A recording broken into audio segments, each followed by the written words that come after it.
চার দফা বেড়ে একবার কমার পর ফের দেশের বাজারে সোনার দাম বেড়েছে। নতুন দাম অনুযায়ী সবচেয়ে ভালো মানের বা 22 ক্যারেটের 1 ভরি সোনার দাম 1,59,027 টাকা। এ দফায় ভরি প্রতি দাম বেড়েছে 2,403 টাকা। বৃহস্পতিবার রাতে এক সংবাদ বিজ্ঞপ্তিতে সোনার দাম বৃদ্ধির কথা জানায় বাংলাদেশ জুয়েলার্স অ্যাসোসিয়েশন বাজুস।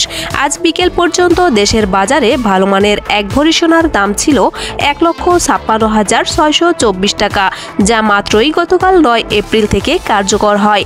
2 দিনের মধ্যে নতুন করে দাম বাড়ানো হলো। নতুন মূল্য অনুযায়ী সবচেয়ে ভালো মানের বা 22 ক্যারেটের 1 ভরি সোনার দাম 2,403 টাকা বাড়িয়ে নির্ধারণ করা হয়েছে 1,59,027 টাকা। 21 ক্যারেটের 1 ভরি সোনার দাম 2,298 টাকা বাড়িয়ে 1,51,795 টাকা নির্ধারণ করা হয়েছে।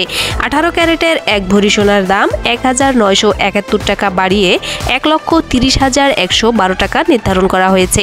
এছাড়া সনাতন পদ্ধতির 1 ভরি সোনার দাম 1,680 টাকা বাড়িয়ে 1,07,344 টাকা নির্ধারণ করা হয়েছে। অনুরোধ থাকবে চ্যানেলটি সাবস্ক্রাইব করে বেল আইকনে ক্লিক করুন এবং মতামত কমেন্টে জানান। আল্লাহ হাফেজ।